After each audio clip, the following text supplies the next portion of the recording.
মস্ত ডাক্তার বাবু গো, এখানে বসে বাঁশি বাজাচ্ছে কেন?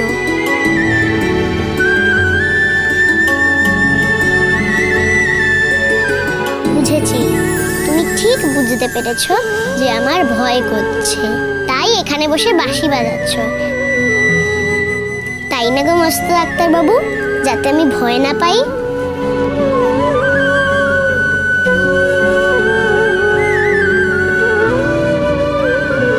ভয় পাস না ঠাকুর, আমি বাইরে আছি, তোর সঙ্গে ভেতরে থাকতে পারছি না তো কি হলো, আমি সারা রাত এখানেই বাঁশি বাজাবো, দেখ আর ভয় করবে না তোর।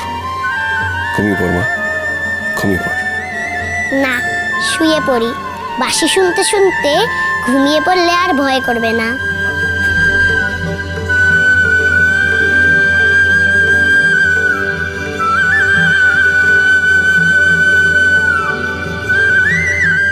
মা গো, তুমি যদি এখানে থাকতে, দেখতে মস্ত ডাক্তারবাবু কত ভালো, কিন্তু মাসি সব সময় বকে, আর বোনটাও ভালোভাবে বাবার সঙ্গে কথা বলে না। এই মস্ত ডাক্তারবাবু যদি আমার বাবা হতো, আমি কোনোদিন কষ্টই দিতাম না। এই মস্ত ডাক্তারবাবু যদি আমার বাবা হতো, কত ভালো হতো। এরকম বাঁশি বাজিয়ে আমায় আদর করে ঘুম পাড়াতো। ঘুমিয়ে পড় ঠাকুর, ঘুমিয়ে পড়। তুইও দুর্ভাগা, আমিও। জানিস, আমার খুব ইচ্ছে করে আমার মেয়েকে বুকে জড়িয়ে আদর করে ঘুম পাড়ে, কিন্তু টিম্পি তো সেই মেয়ে নয়। তোকে যদি আজ ঘুম পাড়তে পারতাম, বুকের কাছে রেখে আদর করে একটু শান্তি পেতাম, তা তো আর উপায় নেই। কিন্তু ঘুম আমি তোকে পাড়াবো, দূর থেকে হলেও। ঘুমিয়ে পড় তুই।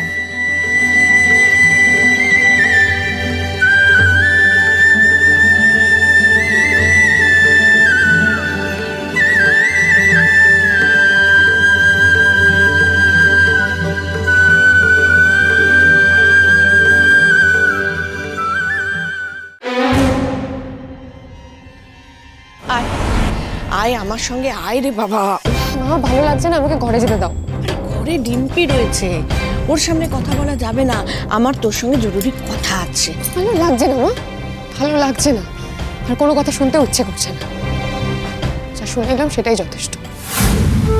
এত বছর পর দ্রোণটা আমার সঙ্গে করতে পারে না, কি করিনি আমি ওর জন্য, ওকে পাওয়ার জন্য। তারপরেও শান্ত হ, শান্ত হ মা। শান্ত না হলে মাথায় বুদ্ধি আসে না। শান্ত হতে পারছি না মা। এত কাণ্ড করে দ্রোণকে বিয়ে করলাম, তবুও মন পেলাম না।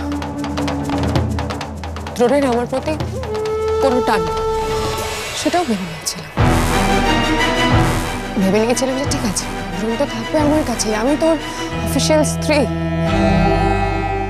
আমি ওর অনেক অনেক অবজ্ঞা সহ্য করছি, কিন্তু ও যেটা ডিম্পির সাথে করছে আমি সেটা মেনে নিতে পারছি না।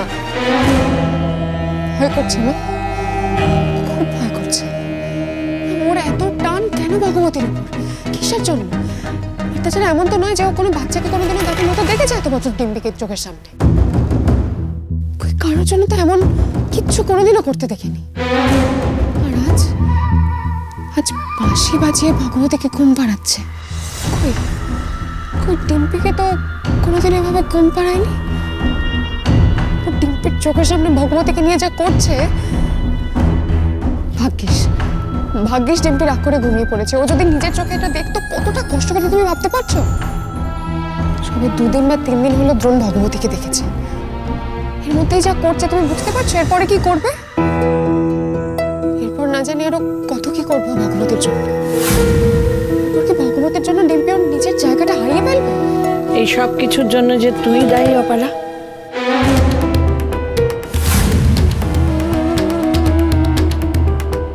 তুমিও শেষমেশ আমাকে তাই করছো। কেন করব না শুনি? ছোটবেলা থেকে কোনোদিন তুই দ্রোণকে ডিম্পির ধারে কাছে ঘেঁষতে দিয়েছিস? আমি তোকে কতবার বলেছি যে অপালা এটা করিস না, কিন্তু তুই ডিম্পি আমার মেয়ে। তুই ভুলে গিয়েছিলি যে দ্রোণ ডিম্পির বাবা। কোনোদিন ধারে কাছে ঘেঁচতে দিসনি, কোনো টান জন্মাতে দিসনি তুই। এমনকি তোদের মা মেয়ের চোখে আলো লাগলে ঘুম হবে না বলে দ্রোণের সঙ্গে রাতে তোরা থাকিস না, অন্য ঘরে থাকিস। আরে এক ঘরে থাকলে দ্রোণ অন্তত ডিম্পিকে ঘুম পাড়াতো, তাতে একটা টান জন্মাতো। ওরে এইভাবেই টান জন্মায়। করো বলো তুমি? দ্রোণ সারা রাত আলো জ্বেলে পড়াশোনা করে, সেই জন্য আমাদের ঘুম হয় না। আমার কথা বাদই দিলাম, ডিম্পিও তো ঘুমোতো না। আর আমি ডিম্পিকে নিজের দিকে টানিনি। ডিম্পি চিরকালই মা ঘেঁষা, কোনোদিনও বাবার সাথে সেভাবে সময় কাটাতেই যায়নি। সেটাই তো অপালা। ডিম্পিকে কোনোদিন তুই বুঝিয়েছিস? বোঝাসনি, বরং অহংকার করেছিস যে দেখো মেয়ে আমাকে বেশি ভালোবাসে, তোমাকে নয়। তুই ছোট করেছিস দ্রোণকে, করে খুশি হয়েছিস। ছোটবেলা থেকে দ্রোণ অনেকবার ডিম্পিকে নিয়ে বেড়াতে যেতে চেয়েছে। বাসে করে যেতে হবে সেজন্য ডিম্পিও যেতে চায়নি। আর তুই কি বলেছিস? না, আমার মেয়ে কেন বাসে করে যাবে? বাবার পছন্দের সঙ্গে মেয়ের পছন্দ মেলে না, সেজন্য বাইরে কোনোদিন ডিম্পি বাবার সঙ্গে খেতে যেতে চায়নি। তুই কোনোদিন বলেছিস অপালা যে চলো ডিম্পি আজকে বরং বাবার পছন্দের খাবার খাই? বাবা ভালো ভালো কথা শেখায়, সেই কারণে ডিম্পি দ্রোণের কাছে পড়তে বসতে চাইতো না। অথচ দ্রোণ কিন্তু চাইতো ডিম্পিকে পড়াতে। আর তুই কি করেছিস? তুই ডিম্পিকে সাপোর্ট করেছিস, বলেছিস থাক তোমাকে পড়াতে হবে না, আমি পড়াবো। আরে এইসব ছোট ছোট ব্যাপারগুলো থেকে টান জন্মায়। আমার কি মনে হয় জানিস তো অপালা, তুই না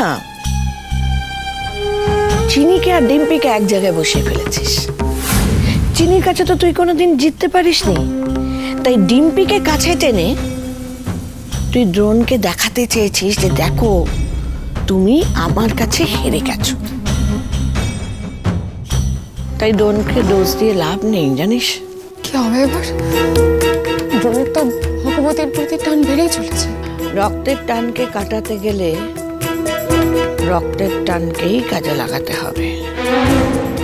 হাজার হলেও ডিম্পি তো দ্রোণেরই মেয়ে, তাই ভগবতীর কাছ থেকে দ্রোণকে সরিয়ে আনতে গেলে ডিম্পিকে বাপ নেওয়াটা হতে হবে। অপালা, এতদিন যা ভুল করেছিস আজ সময় এসে গেছে সেটা শুধরে নেবার। শুধরে নে। কি করে? ডিম্পিকে শেখা বাপের কোল ঘেঁষা হতে, নালে কিন্তু এই ভগবতী বাপকে কবজা করে নেবে।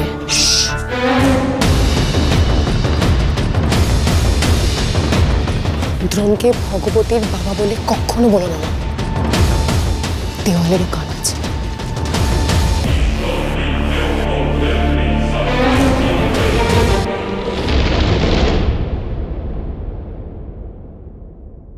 ডিম্পি খেয়ে নাও বলছি, আমি এত ছোটাছুটি করতে পারি না ডিম্পি।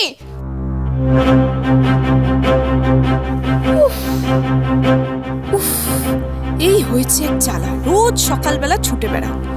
ভগবতীটা যদি হতো না, একবারে বললেই কাজ হয়ে যেত। ডিম্পি, ডিম্পি খেয়ে নাও বলছি। কোথায় গেল আবার? ডিম্পি স্কুলে যেতে হবে তো, খেয়ে নাও। এই যে এসো ডিম্পি।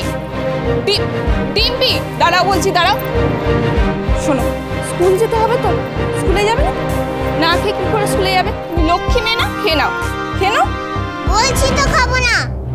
ডিম্পি শোনা, এরকম করে না কিন্তু, তুমি লক্ষ্মী মেয়ে না? দেখো তোমার জন্য কিন্তু তোমার পছন্দের ব্রেকফাস্ট হয়েছে, খেয়ে নাও। না খেলে তো স্কুলে যেতে দেরি হয়ে যাবে। খাবো না, খাবো না, খাবো না। মা যতক্ষণ না আসে ততক্ষণ আমি খাবো না। কেউ খাওয়াতে পারবে না আমাকে। বলছি তো খাবো না, খাবো না, খাবো না, খাবো না।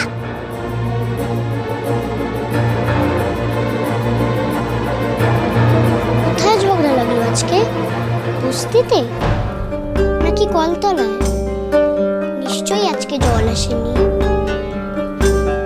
মা আবার চলে যায়নি তো? মা তো ঘরে নেই। মা আবার কোথায় চলে গেল?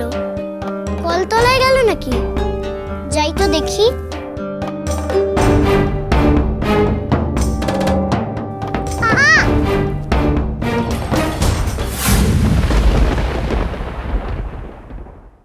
আমি বন্ধুদেরকে বলেছিলাম যে আজ আমি একটা নতুন পেন্সিল বক্স নিয়ে যাব।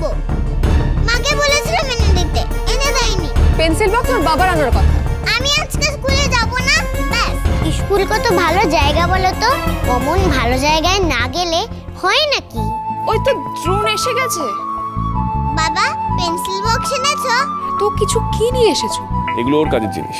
এই নিন।